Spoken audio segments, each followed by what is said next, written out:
মৰিছিলে এই যে মৰিছিলে সেই ইয়াত এটা হাইট মৰিলে সেইটো 5 লাখ পাইছে 4 লাখ চৰকাৰ আৰু 1 লাখ বেলেগে দিব লাগিব সেই যে ৰাস্তাত পৰি যে মৰিছিলে ঠিকাদাৰ পৰা উলিয়াইছোঁ কিবা এটা দেওঘৰীয়া এইটো আধাৰিলে তাই হয় হ'ল সিপাই হৈছে এই ৰকম যে ওচৰত তাই কি হেৰি ভাগিনী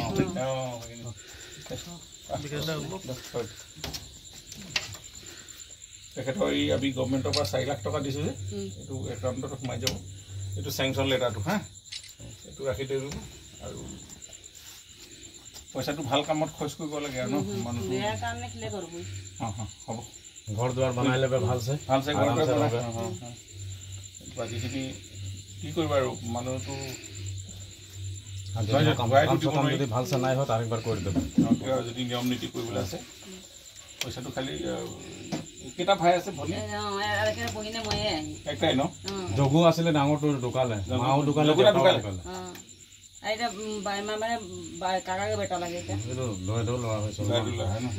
আমাৰ যে ৱাৰ্ড মেম্বাৰ যে হিন্দু তাতে যে হাজবেণ্ড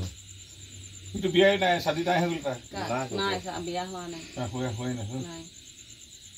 তাৰ ঘৰত ধুনীয়াকৈ 2টা ৰুম ন কি কৰি আৰু পৰিয়ালটো ঠিকছে চলিব লাগে হানিকে চৰকাৰ তাত জানতে আহি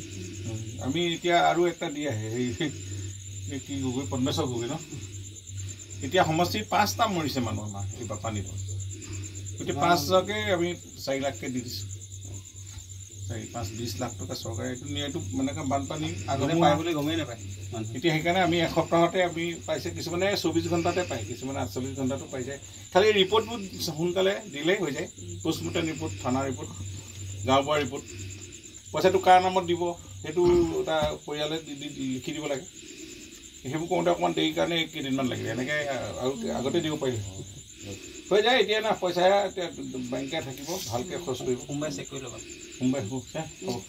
চৰাইদেউ জিলা মাহমৰা সমষ্টিত এইবাৰ বানপানীত যিটো দ্বিতীয় মানে বানপানীত আমাৰ চৰাইদেউ জিলাৰ এনেকৈ অসমৰ ভিত্তিত 3 নম্বৰ হয় ইয়াতে 5জন ব্যক্তি বানপানীত ঢুকাইছে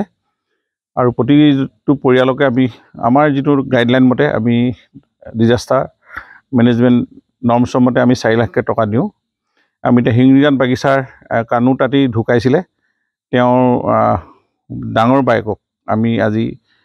4 লাখ টকাৰ চেংচন লেটাৰটো দিছোঁ আৰু DBT যোগেদি একাউণ্টত পইচাটো সোমাই যাব সোমবাৰে আৰু তাৰ আগতে আমি এজন পদ্মেশ্বৰ গগৈ ঢুকাইছিলে তেখেতকো ৰাঙলী তেখেতৰ ঘৰতো মই এই চেংচন লেটাৰটো দি আহিছোঁ আৰু প্ৰতিজনকে ঘৰত গৈ এই চেংচন লেটাৰটো দি আৰু পইচাটো যাতে সদব্যৱহাৰ কৰে তেখেতলোক মৃতকৰ আত্মাৰ সদগতিও কামনা কৰি পৰিয়ালটোক আমি অন্তত পৰিয়ালটোক সমবেদনা জনাইছোঁ আৰু তেওঁলোকৰ কিবা স্মৃতি জীয়াই ৰাখিবৰ কাৰণে যাতে এই টকাটো সদব্যৱহাৰ কৰে ভাল কামত খৰচ কৰে নিজৰ ল'ৰা ছোৱালী থাকিলে পঢ়া শুনাত খৰচ কৰে এনেধৰণে যাতে পইচাটো অবাবত খৰচ নকৰে তাকো অনুৰোধ জনাইছোঁ গতিকে আমাৰ ডিজাষ্টাৰ মেনেজমেণ্টে আমি এইবাৰে নহয় প্ৰতি বছৰে এনেধৰণে আমি নিজে আমাৰ আজনামাৰ যোগেদি চেংচন কৰি জিলা আয়ুক্তই এইবিলাক চেংচন কৰে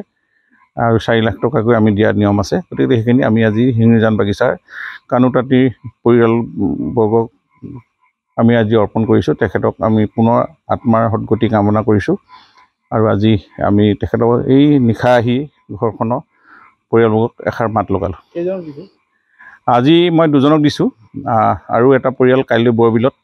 আমি পূৰ্বতে আৰম্ভণি পৰ্যায়ত মই 2টা পৰিয়ালক দিছোঁ এখন চেপনৰ আৰু এখন আমি চফ্ৰাইট গতিকে সমষ্টিটোত এইবাৰ 5জন ঢুকাইছে গতিকে 5জনৰ ঘৰতে আমি আৰু মিলন পঞ্চায়তৰ আৰু আমি লাওজানতো এটা পৰিয়ালে ঢুকাইছে আমি যোৱা বানপানীতো এজন ঢুকাইছিলে এইবাৰো এজন ঢুকাইছে তেওঁলোকৰ ঘৰতো আমি 4 লাখ টকা দি আহিছোঁ টোটেল 5জন আৰু আগৰ বানপানীত 6জন হৈছে মাহমৰা সমষ্টিত 6জনৰ ঘৰতে আমি 4 লাখ টকাকৈ চেংচন আৰু তেওঁলোকৰ DBT যোগেদি টকাটোক একাউণ্টত সোমাই দিছোঁ যিকোনো খবৰৰ বাবে যোগাযোগ কৰক 70901730 অথবা 7099017990 নম্বৰত